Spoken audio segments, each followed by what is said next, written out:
Hi అండి. అందరూ బాగున్నారా అండి?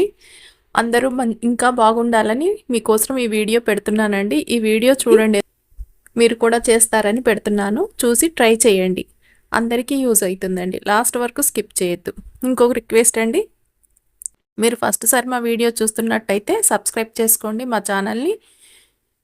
లైక్ చేయండి వీడియోని మీకు నచ్చితే.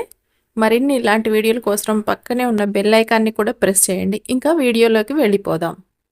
ఆగస్టు 4 ఆషాఢ అమావాస్యతో ఇలా చేస్తే లక్ష్మీదేవి అనుగ్రహిస్తుందంటండి. అమావాస్య తిథి అందున ఆషాఢ మాసంలో వచ్చే అమావాస్య తిథికి మరింత ప్రాధాన్యత ఉంది. హిందూ మత విశ్వాసాల ప్రకారం ఈ రోజున దానాలు చేసిన పితృ అమావాస్య రోజున దక్కినంత ప్రతిఫలం లభిస్తుందంట. వాస్తవానికి ఆషాఢ మాసంలోని అమావాస్య రోజున మరణించిన పూర్వీకులు కుటుంబ సభ్యులను చూసేందుకు వస్తారట. కాబట్టి ఆ రోజు మనం చేసే కొన్ని పనులు వారికి సంతోషాన్ని కలిగిస్తాయని అంటారు. ఈ ఏడాది ఆగస్టు 4న ఆషాఢ అమావాస్య వచ్చింది. ఆ రోజున ఏం చేయాలి, అలా చేస్తే వచ్చే ఫలితాలు ఏంటో తెలుసుకుందాం. వైదిక శాస్త్రం ప్రకారం ఆషాఢ అమావాస్యకు ప్రాముఖ్యత సంతరించుకుంది.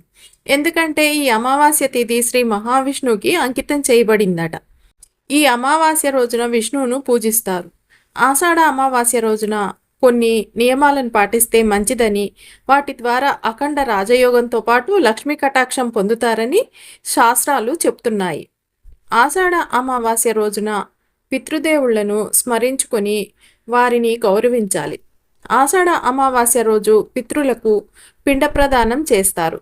ఈ రోజున నిర్దిష్టమైన ఆచారాలు నిర్వహించటం వల్ల మరణించిన వాళ్ళు శాంతి పొందుతారని, వారి ఆధ్యాత్మిక ప్రయాణం సులభంతరం అవుతుందని, ఆగస్టు 4న వారి పేరు మీద చేసే దాన ధర్మాల వల్ల విశేష ప్రయోజనాలు పొందుతారు.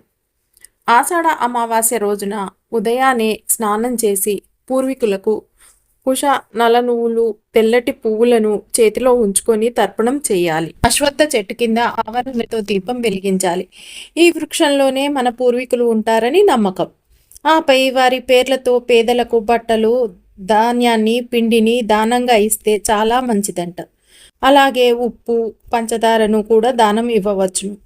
ఆషాఢ అమావాస్య రోజున పాటించాల్సిన నియమాలు. ఆషాఢ అమావాస్య రోజున ఆలస్యంగా నిద్ర లేవకూడదు. అలా లేస్తే దరిద్ర దేవత తిష్టం వేసి కూర్చుంటుంది. ఆషాఢ అమావాస్య నాడు పాటించే నియమాల్లో తగిన జాగ్రత్తలు తీసుకుంటే మన ఇంట్లో ఉన్న దరిద్ర దేవతను తరిమేసి లక్ష్మీదేవిని ఆహ్వానించవచ్చట. అమావాస్య రోజున ఖచ్చితంగా తలస్నానం చేయాలి. అలా ఈ రోజున తలస్నానం చేయకపోతే దరిద్రం చుట్టుకుంటుందట. మరొక విషయం ఏంటంటే ఈరోజు ఎట్టి పరిస్థితుల్లో తలకు నూనె రాయకూడదట. అమావాస్య రోజున మీ పూజ గదిలో లక్ష్మీదేవి ఫోటో ముందు ఒక తమలపాకు ఉంచి అందులో ఒక మట్టి ప్రమిద పెట్టి అందులో 5 ఒత్తులు వేసి దీపారాధన చేయాలట. అలా ఈ దీపాన్ని లక్ష్మీదేవి పటం ముందు ఉంచి దీపారాధన చేయాలి. ఇలా ఎవరైతే చేస్తారో అలాంటి వారికి అష్టదరిద్రాలు పోయి అష్టైశ్వర్యాలు లభిస్తాయట. పౌరాణిక గ్రంథాల ప్రకారం ఈ అమావాస్య పూజలు, ఉపవాసాలు చేయటం వల్ల పాపాలు నశిస్తాయి. అలాగే ఇంటి ఈశాన్యంలో దీపారాధన చేయండి. ఇలా చేస్తే లక్ష్మీదేవి మీ ఇంట్లో అడుగు పెడుతుంది. అలాగే దీపాలకు ఆవు నెయ్యి ఉపయోగించండి. అమావాస్య రోజున ఇంట్లో చీమలు కనపడితే వాటికి ఆహారం వేయండి. ఇలా చేయటం వల్ల మీ పూర్వీకుల ఆశీర్వాదాలు పొందుతారు. మీ కోరికలు నెరవేరుతాయి. అంతేకాదు, ఇక ఈ మధ్యకాలంలో దృష్టిని తొలగించుకోవటానికి కాళ్లకు నల్లదారం కట్టుకుంటున్నారు. ఆ నల్లదారం అమావాస్య రోజున ఆ దారాన్ని తొలగించి కొత్త దారాన్ని కట్టుకోండి. అలా చేయటం వల్ల మీపై నరదృష్టి తగలదు. అలాగే ఆర్థిక కష్టాలు ఉండవు. ఆడవాళ్ళు ఎడంకాలికి, మగవాళ్ళు కుడికాలికి కట్టుకోవాలట.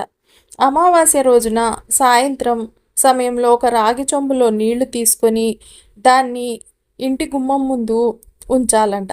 ఇలా చేస్తే మీ ఇంట్లో ఉన్న దరిద్ర దేవత వెళ్ళిపోతుందట. మీ ఇంట్లోకి దేవతలు అడుగు పెడతారట. అమావాస్య రోజున మీ బీరువాను శుభ్రంగా తుడిచి దాని మీద స్వస్తిక్ చిహ్నం రాయండి.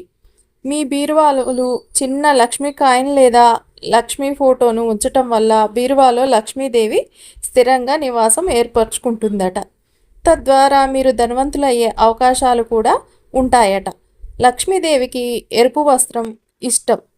కాబట్టి అమావాస్య రోజున బీరువాలో ఎరుపు వస్త్రాన్ని పెట్టాలట. ఇలా చేస్తే మీ ఇంట్లో ఆదాయం బాగా పెరుగుతుందట. అమావాస్య రోజున స్నానం నీటిలో పసుపు వేసుకొని స్నానం చేస్తే మీకున్న సమస్యలన్నీ తొలగిపోతాయట. అలాగే ఇంట్లో కూడా పసుపు నీళ్లు చల్లటం వల్ల నెగిటివ్ ఎనర్జీ తొలగిపోతుందట. అంతేకాదు అమావాస్య రోజున గోవుకి ఆహారం ఇవ్వటం వల్ల ముక్కోటి దేవతలకు ఆశీర్వాదం లభిస్తుందట. అలాగే ఆషాఢ ఆశీర్వాదం లభిస్తుందట. అలాగే ఆషాఢ అమావాస్య రోజున గోవుకు గడ్డి తినిపిస్తే కష్టాలు తొలగిపోయి తరతరాలు ఐశ్వర్యం లభిస్తుందని జ్యోతిషులు చెప్తున్నారు. అంతేకాదు ఇక చెయ్యకూడని పనులు ఏమిటో ఇప్పుడు చూద్దాము. పొరపాటును కూడా వృద్ధుల పట్ల అనుచితంగా ప్రవర్తించకూడదట.